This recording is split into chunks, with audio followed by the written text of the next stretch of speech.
Hey, what's up guys? This is Amir. So ഇന്നത്തെ video ഒരു variety video ആണ്. ഞാൻ ഈ ചാനലിൽ ഇതുവരെ ചെയ്യാത്തൊരു വീഡിയോ ആണ്. സോ ഇന്നൊരു മൂവിയുടെ റിവ്യൂ ആണ്.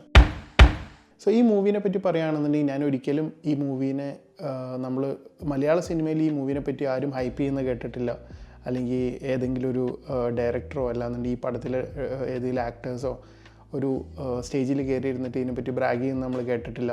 സോ ഇതിൽ ഏറ്റവും വലിയ ഇമ്പോർട്ടൻ്റ് ആയിട്ടുള്ളൊരു കാര്യം നമുക്ക് പറയുകയാണെന്നുണ്ടെങ്കിൽ നെസ്ലൻ തന്നെയാണ്. നെസ്ലൻ മലയാളത്തിൻ്റെ വളരെ പ്രോമിസിംഗ് ആയിട്ടുള്ളൊരു ആക്ടർ തന്നെയാണ്. അതുകൊണ്ട് തന്നെ ഒരുപാട് ആൾക്കാർ ഈ പടത്തിന് വേണ്ടി വെയിറ്റ് ചെയ്തിട്ടുണ്ടാവാം. പക്ഷെ എന്നാലും ഈ പടത്തിൻ്റെ പേരിലൊരു ഹൈപ്പോ അങ്ങനെയുള്ള കാര്യങ്ങളൊന്നും കേട്ടിരുന്നില്ല. അതുപോലെ തന്നെ ഈ പടത്തിൻ്റെ രണ്ടാമത്തെ ഏറ്റവും ഇമ്പോർട്ടൻ്റ് ആയിട്ടുള്ളൊരു ഫാക്ടർ എന്ന് പറഞ്ഞാൽ അതിൻ്റെ ഡയറക്ടർ തന്നെയാണ്. യെസ്, മുകുന്ദൻ ഉണ്ണി അസോസിയേറ്റ്സ് ഒക്കെ ചെയ്ത അഭിനവ് സുന്ദർ നായകാണ് ഈ പടത്തിൻ്റെ ഡയറക്ഷൻ. നമുക്ക് അഭിനവിൻ്റെ ഡയറക്ഷൻ്റെ രീതി നമുക്ക് ഓൾറെഡി മനസ്സിലായിട്ടുള്ളതാണ്. മുകുന്ദൻ ഉണ്ണി അസോസിയേറ്റ്സ് കണ്ടപ്പോൾ നമുക്ക് എല്ലാവർക്കും മനസ്സിലായി. സോ ഏകദേശം ഒരു സിമിലർ പാറ്റേണിൽ തന്നെയുള്ളൊരു പടം തന്നെയാണ് ഈ പടം. മുകുന്ദൻ ഉണ്ണി അസോസിയേറ്റ്സ് നമ്മൾ ആദ്യമായിട്ട് കണ്ടപ്പോൾ നമുക്ക് ഉണ്ടായിട്ടുള്ള ആ ഒരു ക്യൂരിയോസിറ്റിയും ഈ പടം ഏത് രീതിയിൽ കൂടിയാണ് പോകുന്നത്, നമ്മൾ വിചാരിക്കാത്തൊരു എൻഡിങ്ങും ഏകദേശം ഒരു സിമിലർ ചിന്താഗതിയും സിമിലർ മേക്കിംഗ് തന്നെയാണ് ഈ പടത്തിലുള്ളത്.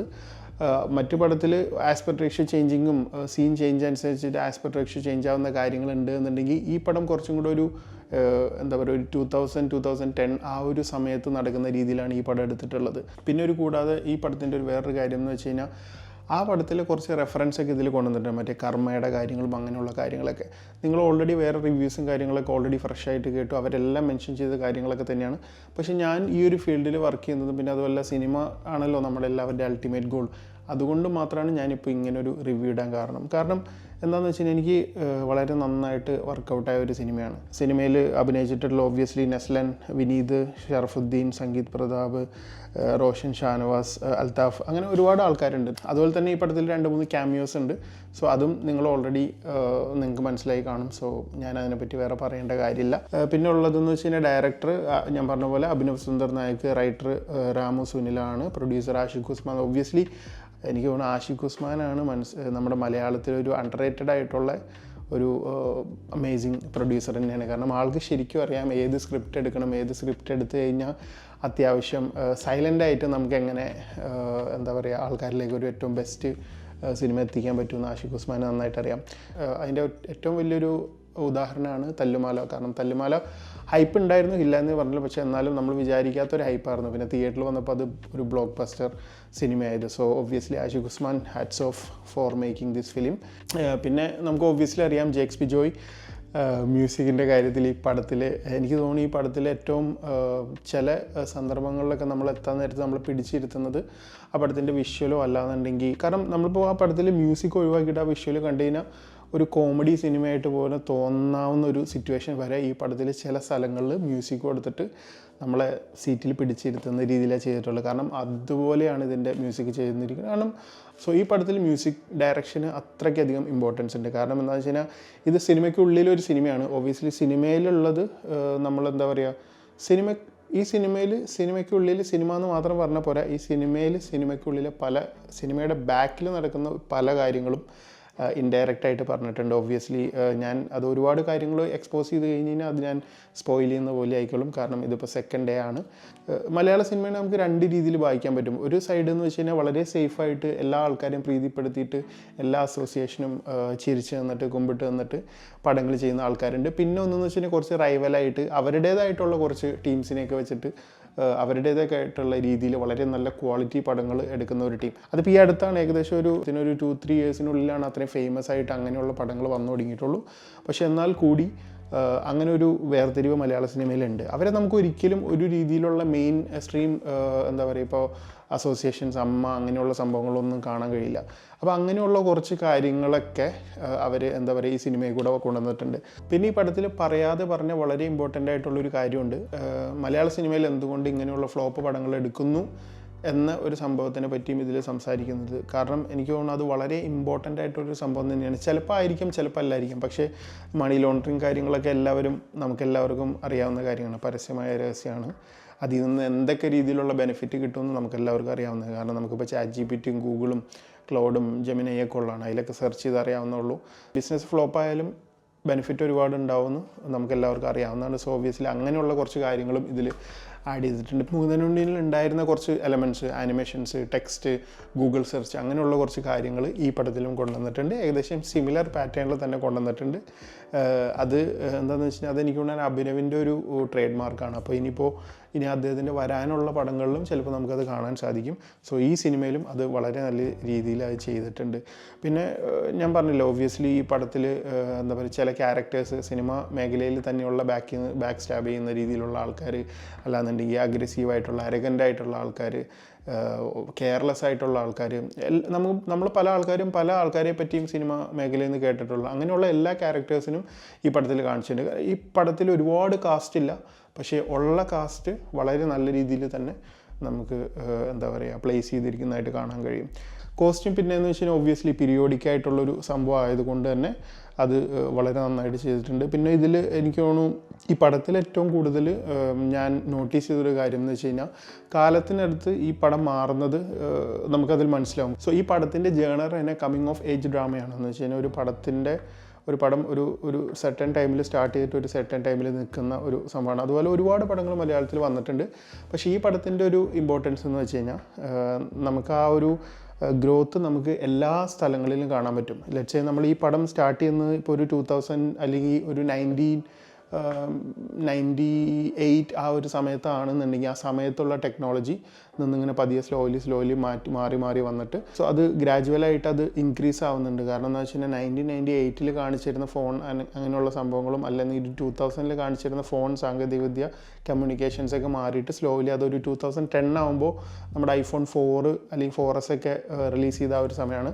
സോ ആ ഒരു സമയം ഇതിൽ നമുക്ക് ശരിക്കും അത് മനസ്സിലാവുന്നുണ്ട്. പിന്നെ അതുമല്ല ആ സമയത്ത് ഉപയോഗിച്ചിരുന്ന അല്ലെങ്കിൽ ആ സമയത്ത് റിലീസായിരുന്ന അല്ലെങ്കിൽ ആ സമയത്ത് റിലീസായിട്ടുണ്ടായ സിനിമകളുടെ പോസ്റ്റേഴ്സ് അങ്ങനെയുള്ള ഒരുപാട് കാര്യങ്ങളൊക്കെ ഇതിൽ മെൻഷൻ ചെയ്യുന്നത്. സോ അതുപോലെ തന്നെ ഇതിൽ ഒരുപാട് ഇൻഡോർ ഷോട്ടുകളുള്ളൊരു സിനിമയാണ്. സാധാരണ നമ്മൾ ഇൻഡോർ ഷോട്ടുകളുള്ള സിനിമ നമ്മൾ ഷൂട്ട് ചെയ്യാൻ നേരത്ത് നമുക്കതൊരു കുറച്ച് നേരം കഴിയാൻ നേരത്ത് നമുക്ക് ഒരു നമ്മളതിൽ ഇങ്ങനെ പിടിച്ചിട്ട പോലൊന്നും. പക്ഷേ ഈ സിനിമയിൽ ഇൻഡോർ ഷോട്ടുകൾ എടുത്ത് വെച്ചിരിക്കുന്നത് പോലും നമുക്കൊരിക്കലും ബോറടിക്കാത്ത രീതിയിലാണ്. നമ്മളങ്ങനെ ഫീൽ ചെയ്യില്ല. കാരണം ഇടയ്ക്ക് ഒരു 15 മിനിറ്റ്സ് 10 മിനിറ്റ്സ് 5 മിനിറ്റ്സ് ഒക്കെ കഴിയുമ്പോൾ നമുക്ക് കുറച്ച് ഔട്ട്ഡോർ ഷോട്ടുകൾ തരുന്നത് കൊണ്ട് തന്നെ നമുക്കെന്താണ് ഈ പടം കംപ്ലീറ്റ്ലി ഒരു എല്ലാ രീതിയിലുള്ള സൈഡിലും കുറച്ച് ലാൻഡ്സ്കേപ്പ് കാര്യങ്ങളൊക്കെ കാണിക്കുന്നതുകൊണ്ട് നമുക്കത് കംപ്ലീറ്റ്ലി എല്ലാ രീതിയിലുള്ള എൻവയോൺമെൻറ്റും ഉപയോഗിച്ച് ഷൂട്ട് ചെയ്തൊരു പടമായിട്ട് തന്നെ നമുക്ക് തോന്നും. 10ൽ നമുക്ക് ഏകദേശം ഒരു 8 ഒക്കെ ഞാൻ കൊടുക്കും. കാരണം എന്താണെന്ന് വെച്ച് കഴിഞ്ഞാൽ കുറച്ച് ഒരു പോരായ്മ എന്ന് പറയാനാണെന്നുണ്ടെങ്കിൽ ഈ പടത്തിൽ എനിക്ക് തോന്നിയത്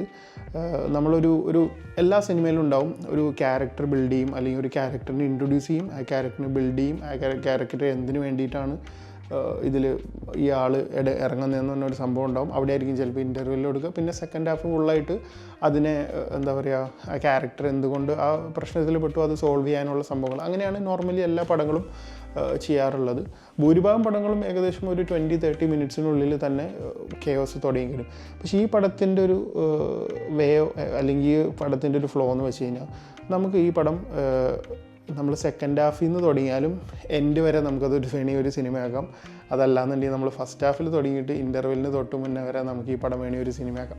കാരണം അങ്ങനൊരു പാത്താണ് നെസ്ലൻ അവതരിപ്പിക്കുന്ന ആ വിനീത് എന്ന് പറഞ്ഞ ആ പയ്യൻ ഒരു വളരെ എന്താ പറയുക സിനിമയിൽ ഒബ്സഷൻ ഉള്ള ഒരാളാണ്. സോ ആ ഒരു എന്താ പറയുക ക്യാരക്ടർ ബിൽഡിങ് ആ ഒരു സംഭവം ഓക്കെ അതവിടെ കഴിയേണ്ടതായിരുന്നു. പക്ഷേ എന്താ പ്രശ്നം വെച്ചാൽ അത് കുറച്ച് ഡ്രാഗ് ചെയ്ത് വന്നിട്ടുണ്ട്. അത് മാത്രമാണ് എനിക്ക് തോന്നുന്നത് ഇതിലൊരു പോരായ്മയായിട്ടുള്ളത്. കാരണം പടം ഏകദേശം 2 മണിക്കൂർ 48 മിനിറ്റ് ഏകദേശം 3 hour ഉണ്ട് വിത്ത് ഇൻ്റർവെൽ പരസ്യങ്ങൾ കാര്യങ്ങളൊക്കെ കൂടിയിട്ട് പടത്തിൽ പല സ്ഥലങ്ങളിലും ഡ്രാഗ് ചെയ്യാതെ നമുക്കത് കട്ട് ഡൗൺ ചെയ്തിട്ട് ഈ പടം കുറച്ചുകൂടെ ക്വിക്കാക്കായിരുന്നു. കാരണം ഏത് മൂവി നമ്മൾ വാച്ച് ചെയ്താലും നമ്മുടെ മനസ്സിലുള്ള ഒരു സംഭവമാണ് ആൻറ്റിസിപ്പേഷൻ. നമ്മൾ അടുത്ത എന്താണെന്നുള്ളൊരു സംഭവം നമ്മുടെ മനസ്സിലുണ്ടാവും. കാരണം ചില പടങ്ങൾ നമുക്ക് പടം തുടങ്ങുമ്പോൾ തന്നെ നമുക്ക് മനസ്സിലാവും ഇതിൻ്റെ എൻഡിങ് എന്താണെന്ന്. പക്ഷേ ചില പടങ്ങൾ നമ്മളെ കംപ്ലീറ്റ്ലി സർപ്രൈസ് ചെയ്യിപ്പിക്കും. പക്ഷേ ഈ പടത്തിലൊരു പ്രശ്നം എന്ന് വെച്ച് കഴിഞ്ഞാൽ നമുക്ക് ഇതിൻ്റെ ഗ്രാഫ് എപ്പോഴും അത് ഗ്രോ ചെയ്യുന്നുണ്ട്. പക്ഷേ അത് ഒറ്റയടിക്ക് അങ്ങോട്ട് ഗ്രോ ചെയ്യണ ഒരു ഇപ്പോൾ ഹൊറർ മൂവീസാണ് ഈ ജംപ് സ്കെയറിങ് അങ്ങനെയുള്ള സംഭവങ്ങൾ എന്തായാലും ഇടയ്ക്ക് അവർ കൊണ്ടുവന്നിടും.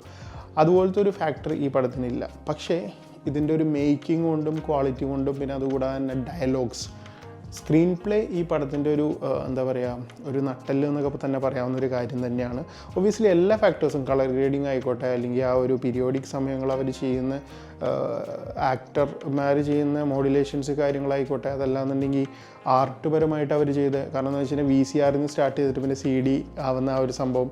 അപ്പോൾ അതൊക്കെ നമ്മൾ ഉൾക്കൊണ്ട് കണ്ടാലാണ് ഈ പടം നമുക്ക് ഇഷ്ടപ്പെടുള്ളൂ. പക്ഷേ എന്താ പ്രശ്നം എന്ന് വെച്ച് കഴിഞ്ഞാൽ ആ പടം ആ ഒരു സെഗ്മെൻറ്റിൽ ആ ഒരു സെക്കൻഡ് ഹാഫ് കഴിഞ്ഞിട്ടുള്ള കുറച്ച് ഭാഗങ്ങൾ അവിടെ തന്നെ കിടന്ന് ലൂപ്പിൽ ഇങ്ങനെ കിടന്ന് കറങ്ങുകയാണ്.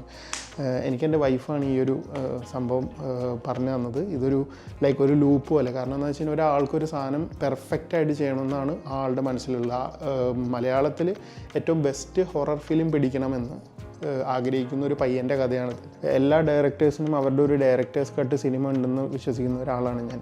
ആ ഡയറക്ടേഴ്സ് കട്ട് ഒരിക്കലും അതൊരു 2 hour അല്ലെങ്കിൽ 3 hour നിൽക്കുന്ന ഒരു സംഭവം ആയിരിക്കില്ല. സോ അഭിനവ് വിചാരിച്ച് കാണും പുള്ളിയുടെ ഒരു വെർഷൻ, ഒരു കംപ്ലീറ്റ് ആയിട്ടുള്ളൊരു വെർഷൻ നമ്മളെല്ലാവരും വാച്ച് ചെയ്യണം എന്നുള്ള ഒരു സംഭവം പുള്ളിക്കുണ്ടാവും. അതുകൊണ്ടായിരിക്കണം പുള്ളി ഇങ്ങനെ ഒരു പടം ഇറക്കിയത്. കാരണം എന്താണെന്ന് വെച്ച് കഴിഞ്ഞാൽ വളരെ ഈസിലി, ഈവൻ എഡിറ്റേഴ്സിന് പോലും വളരെ ഈസിലി കണ്ടാൽ തന്നെ ഒരു ഫസ്റ്റ് ടൈം വാച്ച് ചെയ്യുമ്പോൾ തന്നെ നമുക്കിതിൽ ഇങ്ങനെയുള്ള സീനുകൾ ഒഴിവാക്കിയാൽ ഈ പടം കുറച്ചുകൂടെ ഫാസ്റ്റ് ആക്കാം, കുറച്ചും കൂടെ ഇൻട്രസ്റ്റിംഗ് ആക്കാം എന്ന് വളരെ ഈസി ആയിട്ട് നമുക്കതിൽ മനസ്സിലാക്കാം. പക്ഷേ അവരത് കീപ്പ് ചെയ്തിട്ടുണ്ടെങ്കിൽ അവരുടെ ഒബ്വിയസ്ലി അവരുടെ ഇൻറ്റൻഷൻ അത് തന്നെയായിരിക്കണം. എന്തായാലും എനിക്ക് വളരെ നന്നായിട്ട് ഇഷ്ടമായി. നിങ്ങൾ മലയാള സിനിമ ഇഷ്ടപ്പെടുന്ന ആൾക്കാരാണെന്നുണ്ടെങ്കിൽ എന്തായാലും വാച്ച് ചെയ്യേണ്ട ഒരു പടം തന്നെയാണ്. So that's it. എന്തായാലും നിങ്ങളെല്ലാവരും ഈ സിനിമ തിയേറ്ററിൽ തന്നെ പോയി കാണുക. ഏതൊരു സിനിമ വന്നാലും തിയേറ്ററിൽ പോയി തന്നെ കാണുക. പിന്നെ ഞാൻ ഇനിയും ഒരുപാട് സിനിമകൾ റിവ്യൂ ചെയ്യാം എന്ന് ആഗ്രഹമുണ്ട്. എന്താണെന്ന് വെച്ച് കഴിഞ്ഞാൽ എനിക്ക് കുറേ നാളായിട്ടുള്ളൊരു ആഗ്രഹമാണ് സിനിമകൾ ഇങ്ങനെ റിവ്യൂ ചെയ്യണം, സിനിമകളെ പറ്റി പറയണം, അതിൻ്റെ കുറച്ചും കൂടെ ടെക്നിക്കലായിട്ടുള്ള കാര്യങ്ങളെ പറ്റി പറയണം എന്നൊക്കെ ഉള്ളൊരു ഒരുപാട് ആഗ്രഹമുണ്ട്. നിങ്ങൾക്ക് ഈ വീഡിയോ ഇഷ്ടപ്പെട്ടെന്നുണ്ടെങ്കിൽ നിങ്ങൾ ലൈക്ക് ചെയ്യുക, പിന്നെ ചാനൽ എന്തായാലും സബ്സ്ക്രൈബ് ചെയ്യുക ഒബ്വിയസ്ലി. പിന്നെ നിങ്ങളുടെ കമൻറ്റ്സ് കാര്യങ്ങളെല്ലാം കമൻറ്റ്സിൽ രേഖപ്പെടുത്താൻ ഞാൻ മാക്സിമം റിപ്ലൈ തരാം. Okay, thank you so much guys. Thank you so much for watching. See you in the next video.